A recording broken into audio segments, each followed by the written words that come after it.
Hello, hello, Psychologies magazine community. How are you all doing? It's so great to be here. I'm really pleased to join you all today to talk about tips for managing stress so that you can thrive. So for those of you starting to join the call, hello, feel free to pop your name in the comments and say hi, and anything throughout the call today where you want to share a comment or ask a question, please do feel free. And I'd be very happy to answer you guys and share as much valuable information as I can today. So hello, and a very warm welcome to all of those who are joining the call now.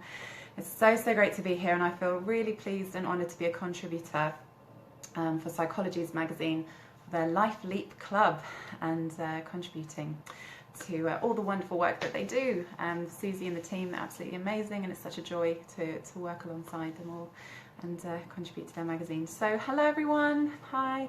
So today I will be talking to you about some key 3 areas to help you manage stress effectively so that you can thrive, whether that's in work or in life. So my name is Tania Diggory. I run a company called Karma, which supports entrepreneurs with their mental health and well-being while running a business. So hi Elaine, hi Christian, thanks for joining.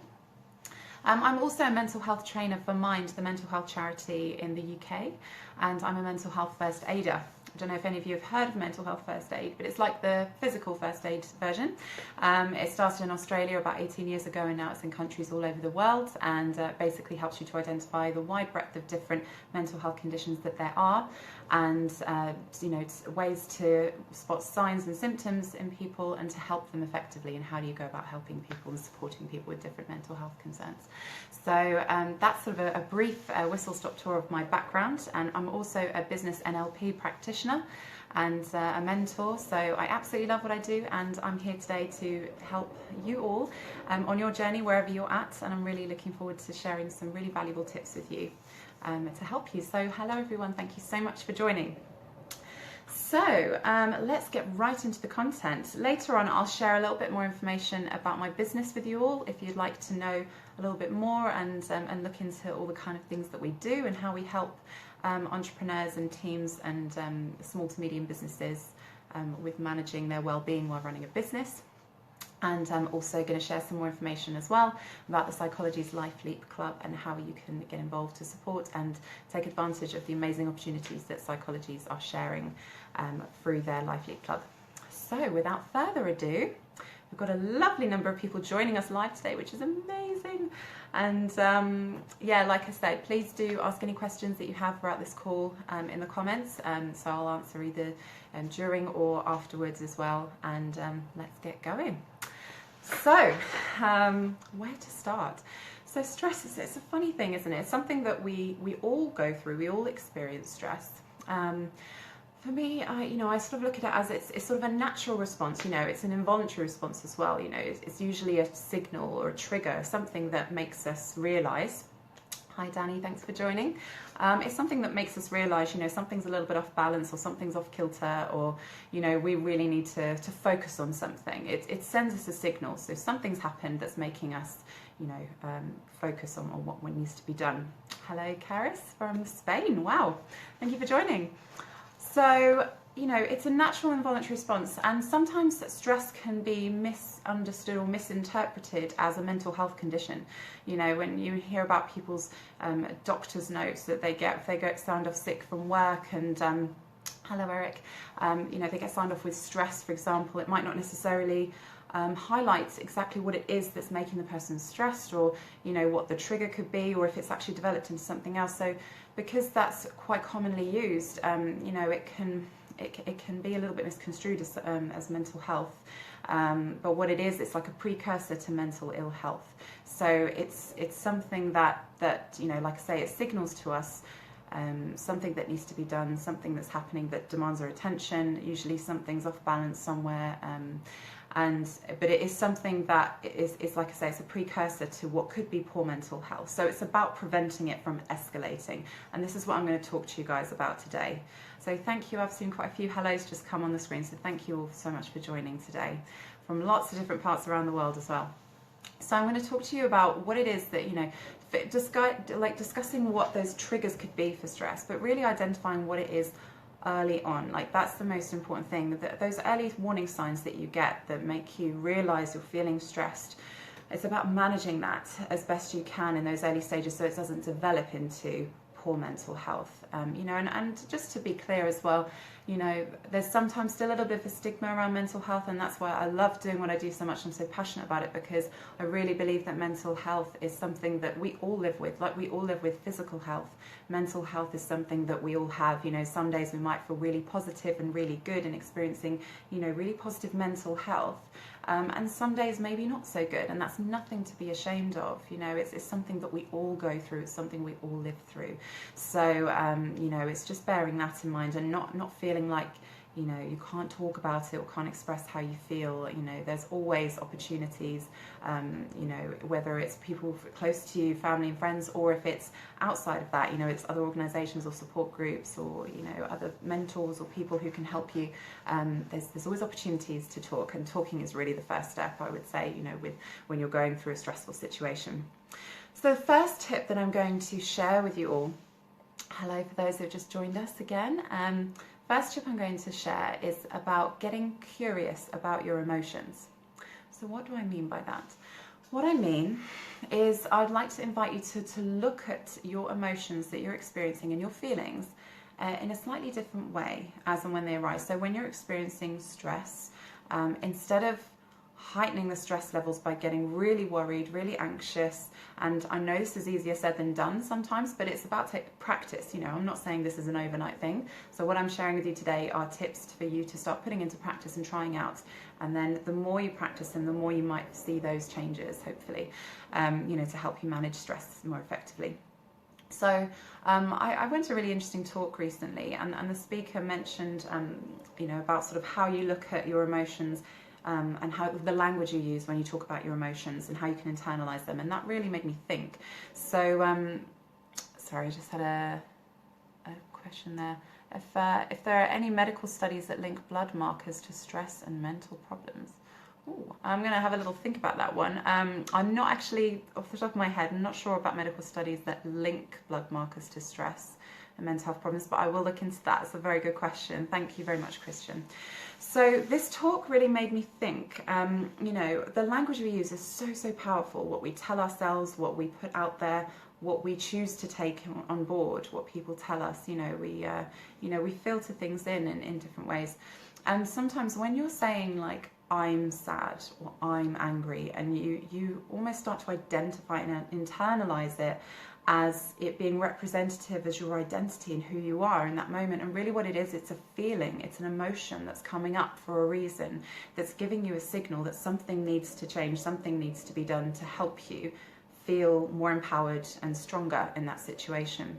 So that, it could look at it as, if we're saying, I am this, I am that, like I am upset, or, I'm really depressed, strong words like that. It's not necessarily being representative of who we are. It's just saying that that's our emotion that we're feeling. So if we shift the language that we use and start to look at things like, I notice, like, oh, okay, I notice that I'm feeling this way, notice and feeling. So you're identifying that you've noticed it, you're acknowledging your feelings or your emotions, and that you are feeling a certain way. It's not to say that that feeling is going to last and it's going to stay there for ages and ages and ages. There's steps that you can take to help yourself, move away from that feeling. But that first step can be just the language that we use, and that can be incredibly powerful. So next time you find yourself saying I, me, I am this, I am that, try to shift the language and say, almost like look over here and, present it in front of you. So you say, I notice that I'm feeling this way, and you kind of have a slight detachment and you have a curiosity around what you're feeling and what you're going through, and just analyze, what could the trigger have been for that? What's going on at the moment, and that could be triggering this feeling. It comes down to a lot of the time the experiences that we're going through in our life, or something that's happened that's triggered that feeling, whether it's work related, if there's a issue with communication, or if there's a big project deadline that's been stressing you out, or if there's a misunderstanding, whatever it is, just try and evaluate it as if you're almost in the third person. So you're saying, I'm curious, I'm feeling this way. What could this be? So yeah, so absolutely, someone just commented about having issues with co-workers, and that can be really challenging. I mean, I could do a whole session just on communication in itself, but that's such a fascinating area to look into, in the way that we communicate with other people, and ultimately we can't change others. I think that's also a really important point to mention, that as much as things stress us out, sometimes just acknowledging that you can't change something can be quite empowering. So particularly people, we can't change people, they are who they are. You can influence situations, and people can choose to make changes and choices that impact their behaviour in a positive way, or that they feel make positive changes in their life. But if you can't change somebody's behaviour in a situation, you can always be in control of your own internal state. That's something that I really believe in. So you can choose to look at things in a different way. You can do everything that you can to help that situation and influence it in the positive way. But just try to think about what you can do to help you, so you don't allow those stress levels to build against something that just won't change. Sometimes it does just come down to acceptance, which can be difficult sometimes. But I hope that helps. So first step is getting curious about your emotions. So exploring what that feeling and emotion is, as opposed to identifying that emotion as you and who you are, and describing you as a person. Because the more you're saying, I'm sad, I'm down, I'm depressed, or things like that are really weighty negative words, it's almost like you're starting to train your mind as believing that this is truth, this is me, and that's not the case necessarily. It's just that you're going through something. So identifying emotions and feelings is really important, and just getting curious about what the triggers could be and what steps can you take to try and prevent those triggers from escalating. Okay, so that's the first step. And the second step is about shifting your environment. Okay, so what do I mean by that? So shifting your environment. There's so much amazing research around how if we keep doing the same things, we'll keep feeling the same way. So if we're doing something that is unhelpful to us, or that's really stressful to us, just shifting your physiology, shifting your state, getting up, doing something different can do wonders, for your well-being. I'll use exercise as an example for this. So like I said, I specialise in the area of mental health, and it's actually been clinically proven that regular exercise can be as effective for treating mild to moderate depression as antidepressants, which I think is amazing, and that there's so much incredible research around exercise in and of itself. Now, for those of you who don't necessarily go to the gym or have a sort of regular routine, that's not for everybody. So exercise doesn't have to be something that you look on as, it's sort of an effort, and I have to, really make a big effort to make the time in the day to do it, and things like that. Even just like going out for a walk, enjoying the surroundings, getting some fresh air, getting the blood pumping through your body, getting the endorphins going, and all those really positive hormones that can really do amazing things for your brain. There's also been some really amazing research I looked into recently by a lady called Dr. Suzuki, who is then a neuroscientist, and she talks about the long-lasting benefits of exercise and how it can change the brain's anatomy, physiology and function. And it's really, really fascinating. There's actually a TED talk on it if you're interested to look into this research more. So her name's Dr. Suzuki, and it's about the empowering effects of exercise. So she talks about how exercise has immediate effects on our brain. So if we're looking at, a situation, so we're talking about stress here, so if we're looking at a situation that's really getting to us, whether we're at work or whether we're at home or somewhere else, just thinking about what you can do, no matter what environment you're in, to shift your environment. So somebody's just written, Kristen's written, running a lot got me out of depression and stress after divorce. Right, thank you so much for sharing that, Christian. That's really inspiring to hear. And it just goes to show, there's some evidence there. So thank you so much for choosing to share that with us. Really appreciate that. There's so many amazing stories out there that, highlight the benefits of exercise. So, whatever environment you're in, if you can just shift your state, you know, you can really do wonders for your well-being. There's a great bit of research, I think it was actually Tony Robbins I heard who said this, but it was that we have like 80 different muscles in our face. So if we're constantly using the same kind of muscles, we're going to keep feeling the same way. So it's just some food for thought, really, you know. So just getting up, moving, you know, changing your environment, changing your surroundings. If you can, just go outside for a bit, go for a walk. You know, that can really do amazing things. So what exercise does is it does have immediate effects on the brain. It increases the neurotransmitters in your brain, such as dopamine, serotonin, adrenaline, you know, oxytocin, all the things that your body really needs, you know, these hormones. So it's all really, really positive. It also increases your mood and your ability to shift and focus your attention. Okay, so this focused improvement has been proven that it can last for at least 2 hours or longer. So if you're thinking of, you know, in the work context, for example, you know, if you shift your state, shift your environment, do something different, get that blood pumping through your body, and then you come back to your work, you're much more likely to have improved focus attention for at least 2 hours. There's also some other research I've heard about. We can only really focus on one activity at one time for about 90 minutes or so until our brain actually starts to get a bit tired. So while you think that you might be doing the best thing by really pushing on, working through, you know, hammering through work and just getting it done, and you know, not taking a lunch break, you're actually potentially doing yourself a disservice and the work that you're doing. So actually just taking those little moments to step up, you know, change your environment, shift things around, move your physiology, get the blood pumping around your body, you're much more likely to come back and do productive work, you know, and that's really the key thing. It's not about just working harder, it's working smarter as well. Hi, hello, Catherine from Scotland.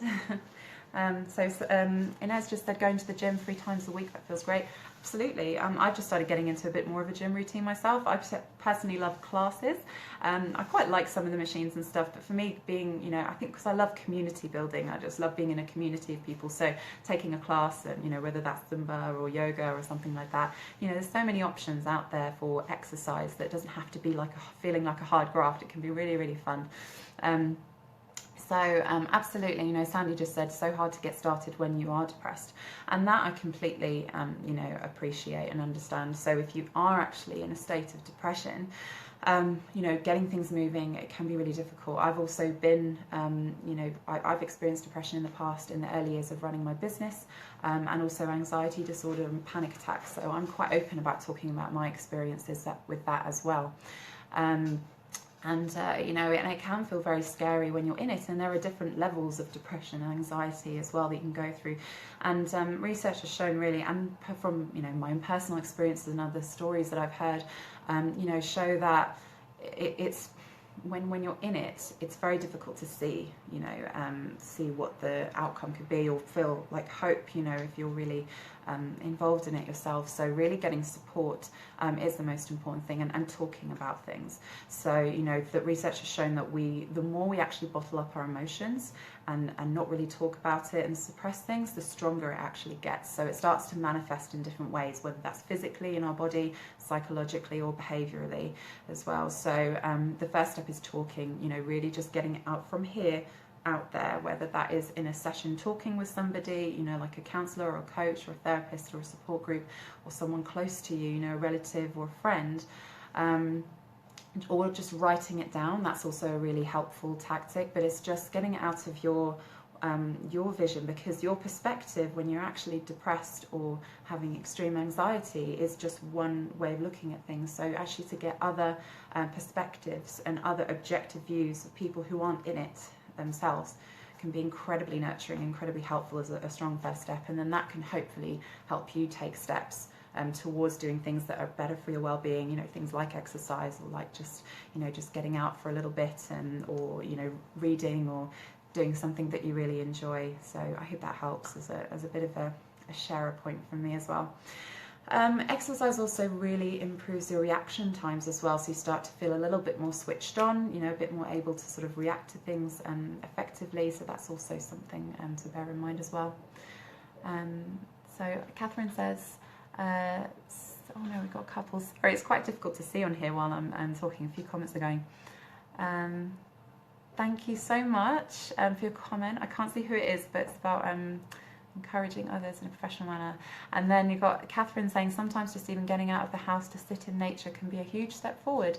Breathing fresh air and taking time to see the beauty around can be the first step forward. Absolutely, thank you, Catherine. That's really true. And you know, there's something very symbolic about being out in nature, because sometimes when we're feeling quite anxious or depressed, it can have its roots in being concerned about change, or you know, uncertainty, and you know, feeling overwhelmed about things changing, because you know we're going through so many changes just in general around the world at the moment, you know, whether that's politically or, you know, with the working culture. There's so many different things going on, and people's lives seem to have a bit of an increased pace about it. So, you know, there's so much to take in all the time, and lots of changes happening. And if you sort of connect with nature, or you enjoy being outside, it can feel incredibly symbolic. You know, if you're just sort of sitting on the grass, or you're sitting near a tree, or you're by the ocean, that's sort of a symbol that, you know, that is a representation of something in nature that is changing at this moment. You know, like nature is something that has a continuous cycle of change. You know, you're sitting on the ground, the grass is growing below you, you know, the tree is growing below you, you know, the ocean in front of you, you know, is that there's how many things changing and growing underneath, you know, and I just find that really beautiful as a symbol as well of change. So that's also another reason why some people really connect with nature, and it can actually help you feel quite calm, you know, about change, because it's natural, you know, it's part of life. So yeah, so that was the bit about shifting your environment. I hope that was helpful for you guys as well. So we've got being curious about your emotions and exploring it in a curious way, and then you've got the shifting your environment as well. And then the final thing that I'm going to share with you guys is something called a stress container. So this is a little sort of a self-reflection tool and a technique for you to use as and when you feel would, you know, be helpful to you with managing your own well-being and stress. So whenever you're feeling like, you know, little bits of stress are getting to you, now it's important to reflect that a little bit of stress is actually good for you. So like I highlighted at the beginning of this call today, a little bit of stress can be good because it also helps you. It helps you to focus. It helps you. It can motivate you. It can signal to you, you know, when something needs to be done.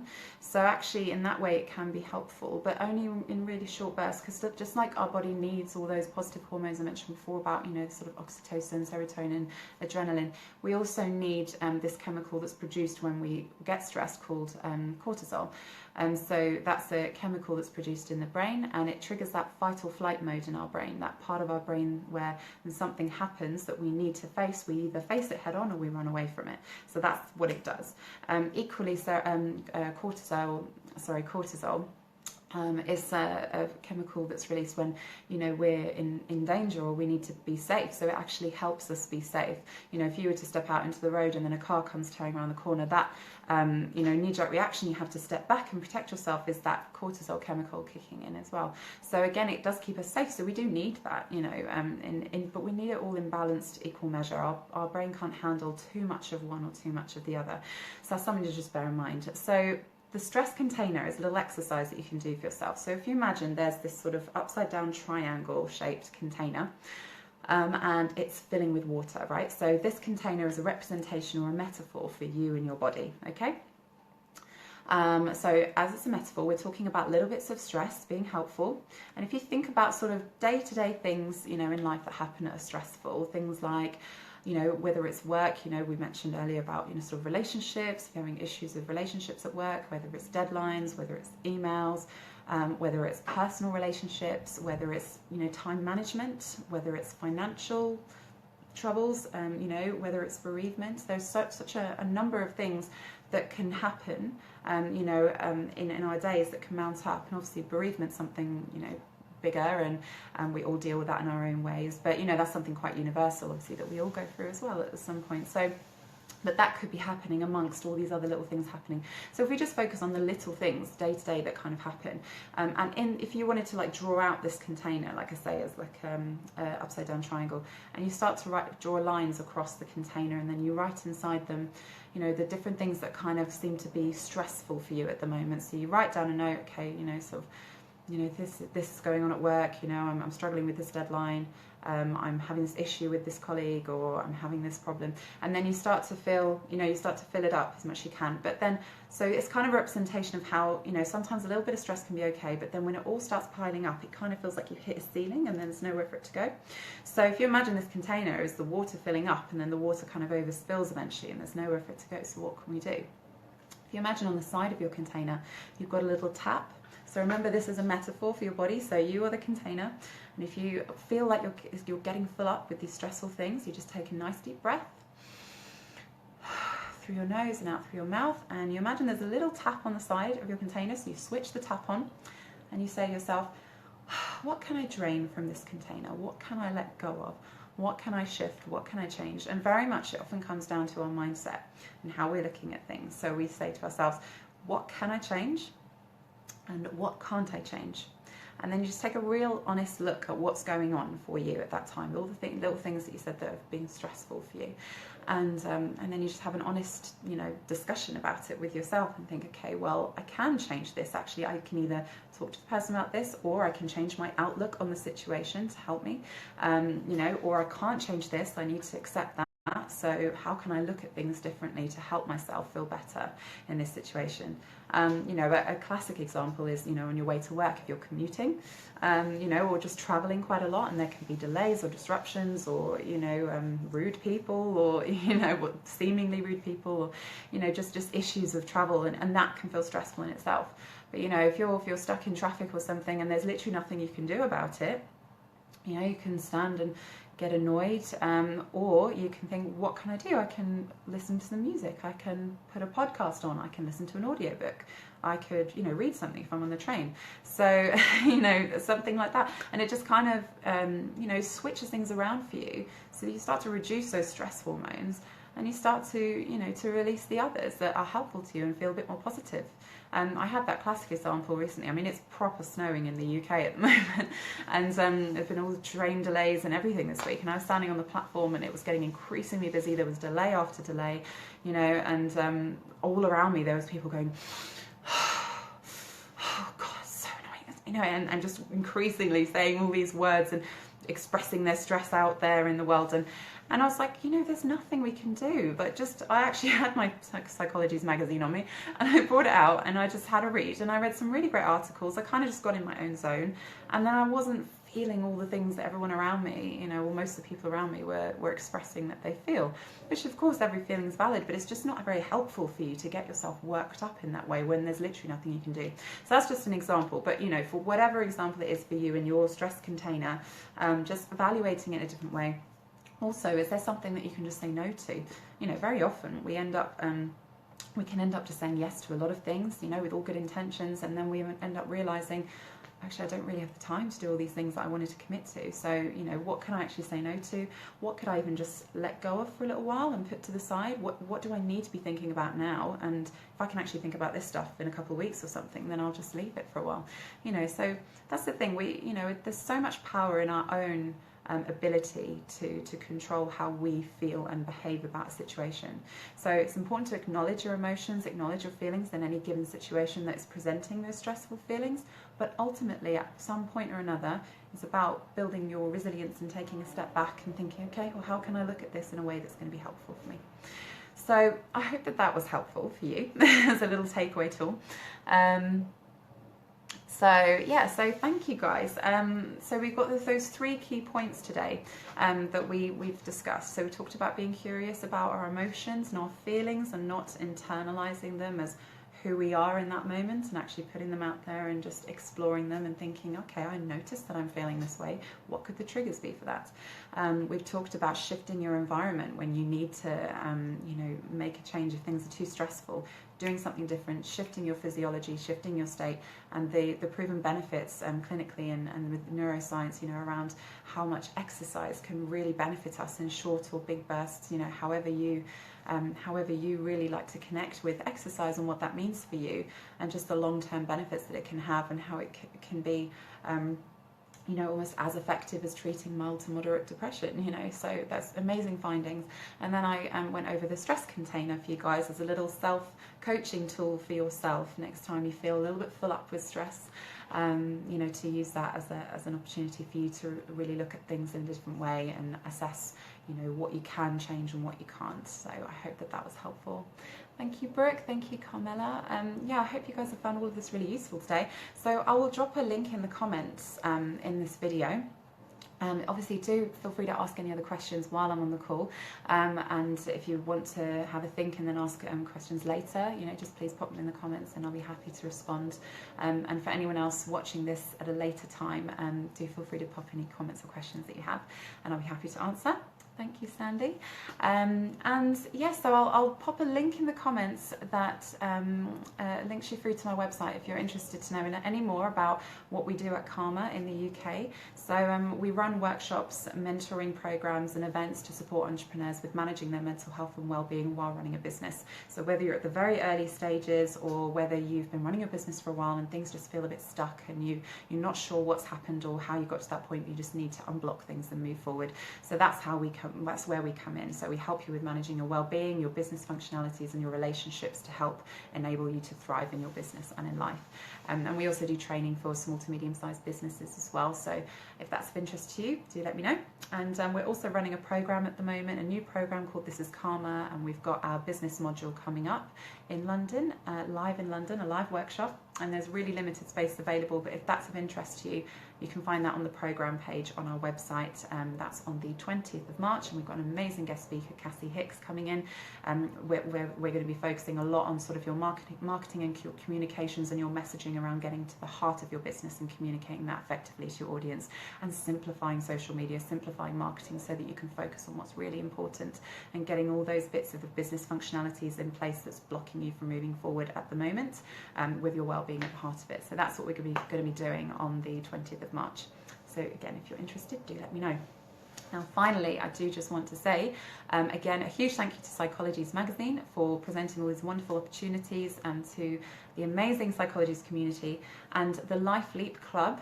If you guys aren't aware of it, or if you've just started hearing about it, it's something that launched on January the 23rd, so it's very new, very fresh, just launched this year.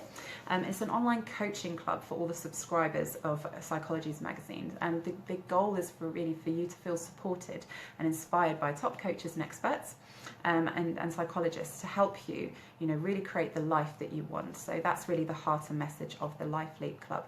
So it's free to all subscribers of the magazine. So if you do want to find out more, just visit psychologies.co.uk and sign up to the newsletter, and then you can find out more information. So lots of really great value to be had there. Okay, so if there's no other questions for now, thank you, Catherine. Really glad you enjoyed it. If there's no other questions, then, like I say, I'll pop the link in the comments below. And just a huge thank you to you all for being here today, for participating, and for those of you who shared your personal stories as well, and your personal journeys and your comments. I really appreciate that. I always, really value people taking the time for, personally disclosing what they've been through and how things have helped them as well. So thank you so much, and have a wonderful day, everybody.